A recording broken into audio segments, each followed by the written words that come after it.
Hey, Roger Martin here from Billings, Montana. Good day. And this is CNN, and they're trying to back Biden, but they're finding it hard to do.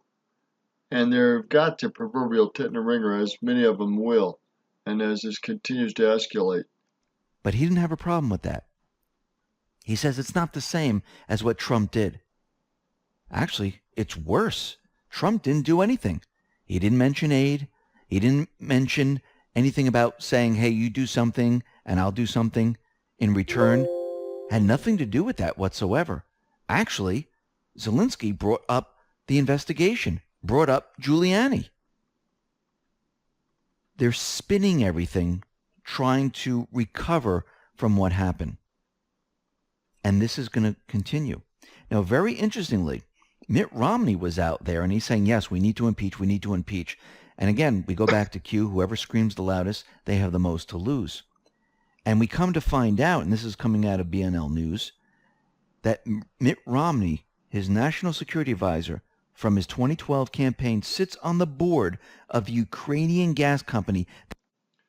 Mitt Romney's national security advisor sits on the board of the Ukrainian gas company.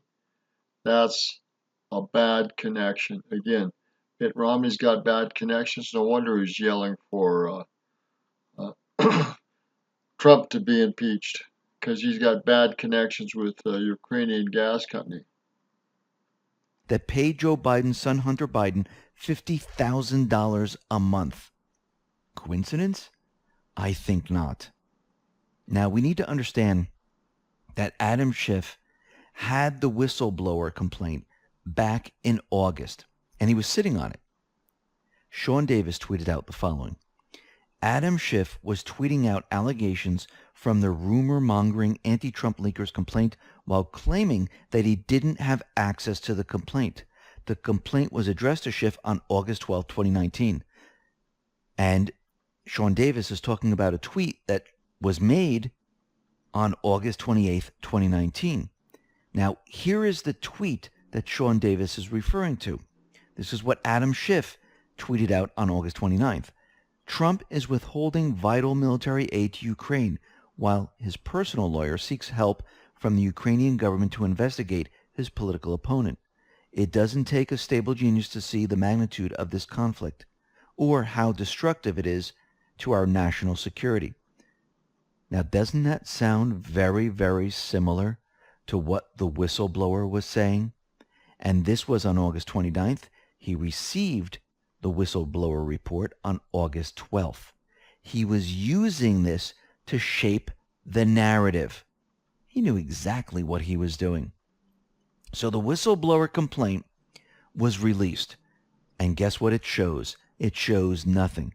Remember, the deep state plan was to have the whistleblower testify, have Joseph McGuire testify without Trump releasing his transcript. All right, so let's go on with this. Not to bore you to death, but I think that a lot of this is going to be played out in Trump's favor and against Biden and against Pelosi. I think both of them are going to be washed up in during the 2020 elections and after. I think Nancy will either be called down or resign, but she will no longer be a power player, which is going to be very interesting to see who takes her spot and what happens after the 2020 elections. This is all going to heat up and get very powerful.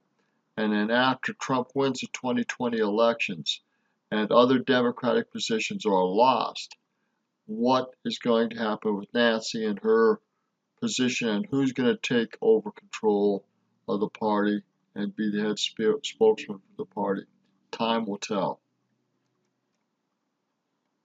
Again, this fake and phony narrative, both from the New York Times and the Washington Post, are anti-Trump papers, and it's false narratives. They're done for. Both the New York Times is washed up, and so is the Post. They're just about belly up financially, and they're scrambling everything they can do to push the false narrative and to survive. And I don't believe it's going to work. Time will tell. One of the sources you can really believe in is Tom Fitton, and This is very interesting. As a whistleblower complaint reads as if it was written by Adam Schiff. Wow. Um, Judicial Watch has been a leader in going after these guys legally. And remember, our legal system is on the line. Either the White Hats are going to break through and prosecute these criminals in both parties, or our legal system is going to be done for. That's what's in balance. This is so important, what is going on civilly and legally in our politics and legal system and political system.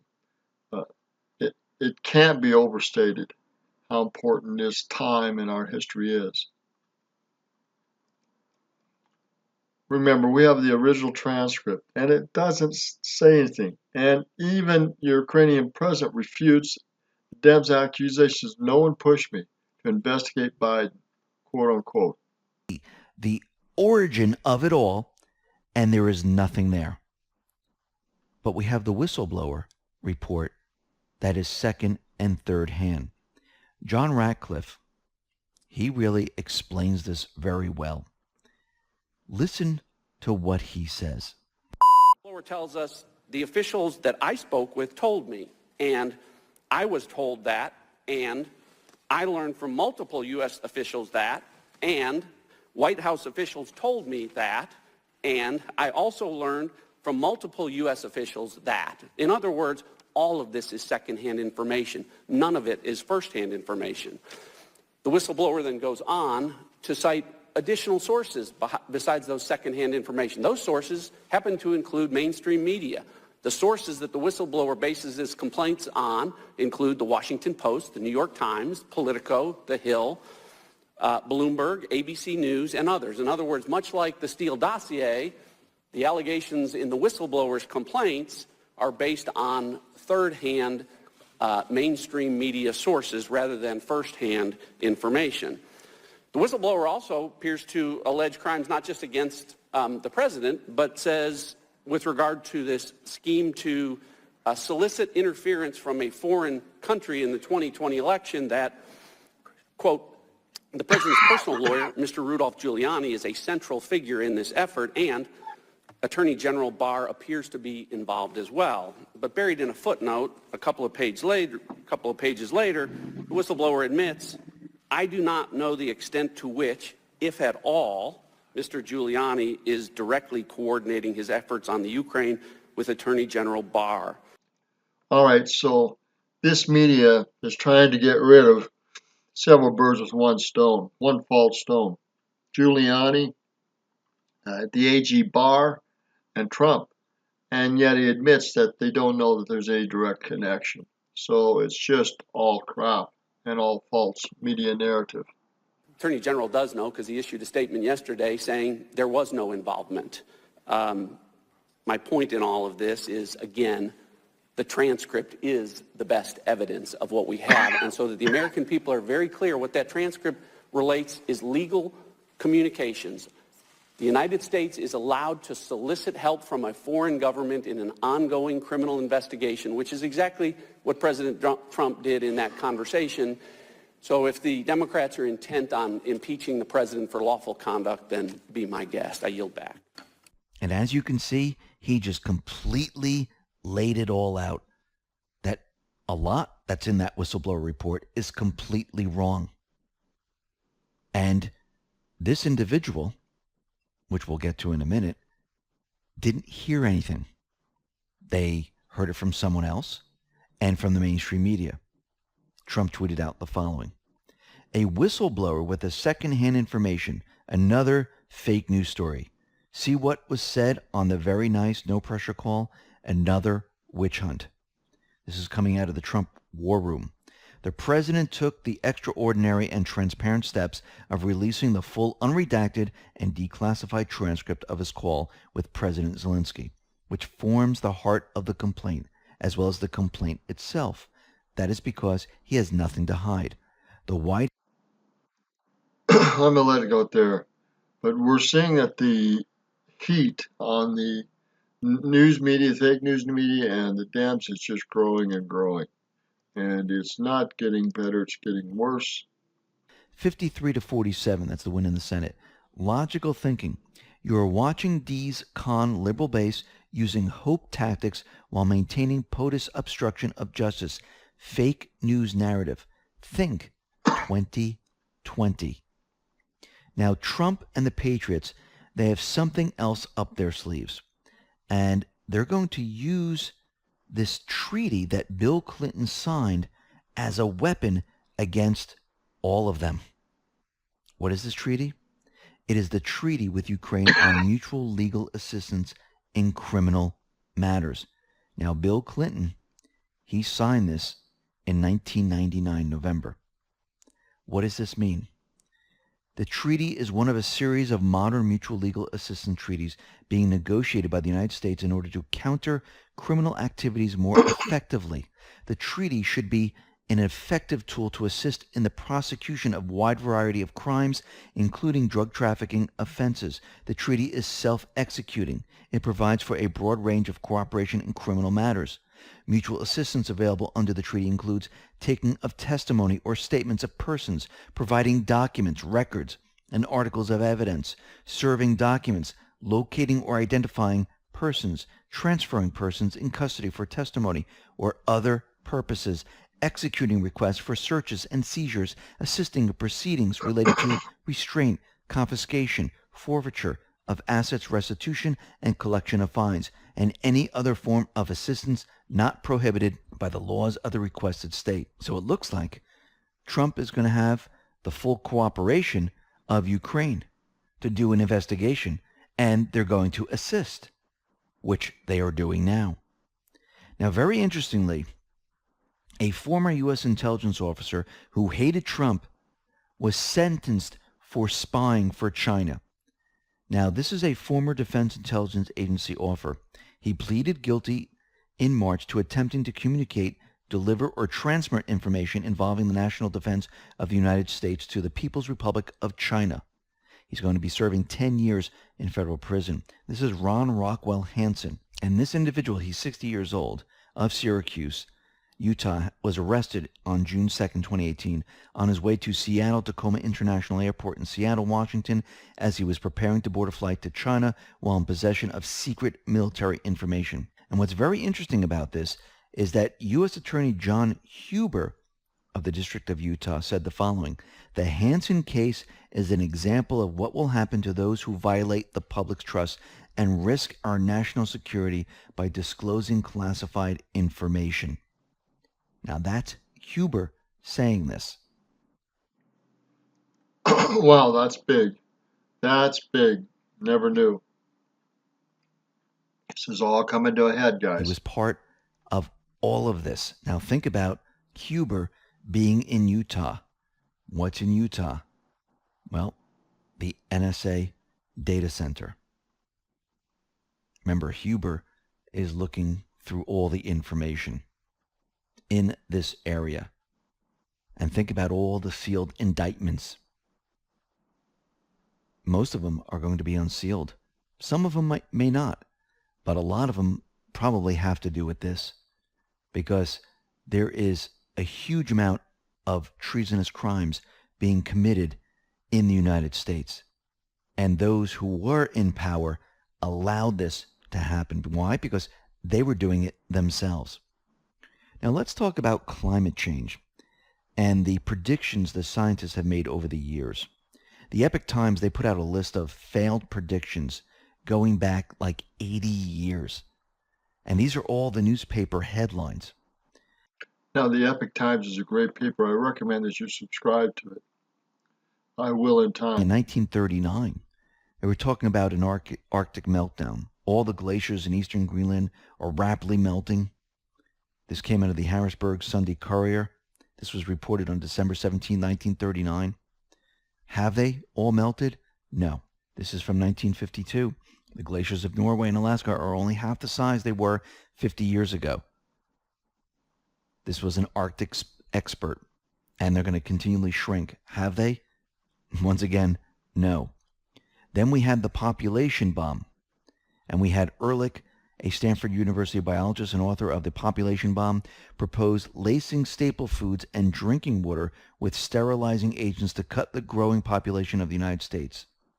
Ehrlich was on fire by 1970, getting 24 speaking requests per day and predicting that America would be rationing water by 1974 and food by 1980. Did that happen? No, once again, it did not. Then we move into global cooling. This was 1970. Scientists predict a new ice age by the 21st century. This came out of the Boston Globe, reported on April 16, 1970. Did it happen? No. In 1972, the Brown University geologist wrote a letter to President Richard Nixon reporting that a conference attended by 42 top American and European investigators concluded a global deterioration of climate by order of magnitude larger than any hitherto experienced by civilized mankind is a very real possibility and indeed may be due very soon. Actually, we haven't experienced any of that. By 1975, the writing was on the wall, with major publications including the Washington Post, the Guardian, Time magazine running their own stories on the predictions of the coming ice age. So in the 70s, we had the ice age. And then we fast forward to the 80s, late 80s, 90s, everything started to switch to global warming. So one of the articles that came out in 88 was the small nation of Maldives was threatened to be completely covered by a gradual rise in average sea level. That was reported in 1988, noting that the end of the Maldives and its people could come sooner if drinking water supplies dry up by 92. Did it happen? No. Actually, 31 years later, that island is thriving. The population has doubled since the 80s. And guess what? The oceans, they didn't rise. Now, I remember when I was in school, they were telling us, when these icebergs break off and everything starts to melt, the sea level will rise. Well, that's not true. Take an ice cube, put it in a glass of water, fill it to the top, watch the ice cube melt. Let me know if your water overflows from the glass. It will not. Because remember, ice expands, it melts, it contracts. And basically you have the same amount in there that you had before. So when an iceberg does this, the seas don't rise. This is why we haven't been seeing any of this. This is why California didn't fall into the ocean. And Greenland, their climate research center, reported plenty of ice in the Arctic in August of 2019. And remember, there were individuals that were traveling to the Arctic and they got stuck in ice. The climate is always changing. It has nothing to do with man. This has happened way before man. And the climate will continue to change, just like it has always done. And this is why their predictions never pan out. I mean, they always push it out. Well, it's going to be 10 years from now. Oh, it's going to be, and when we hit it, they push it out again another 10 years. And if the climate's changing, because it does change, they say, okay, now we're going to go into an ice age. Oh, now we're going to be global warming. Oh, now we're going to go back into the ice age. And that's what they do. And as you can see, going back in time, if they can't predict any of this, how in the world are they still predicting anything into the future? They can't, because they've been wrong all this time. They can't even predict the weather, and they're going to tell us what's going to happen in 10 years? They can't even predict the weather, quote unquote. We're going to end it here. A lot of these false narratives have just never panned out, period. That's the truth. Climate keeps changing, weather patterns keep changing. The predictions generally are not very accurate in the long range. They can't even predict it in the short range, let alone a long range. It's Roger Martin from Billings, Montana. Good day. This treasonous acts and these things with treaties with Ukrainian officials, the Clinton side, are going to be very important. Trump is going to use these against these terrorists and these treasonous individuals. You wait and see. And he's going to get reelected. You wait and see. By a big majority. And there's going to be bounce backs, kickbacks on the Democratic Party. They're going to lose some offices. They may not even keep the majority. in the Congress. And even if they do, it's going to be a slight majority. It's not going to be as big as it was. And it's Roger Martin, Village, Montana.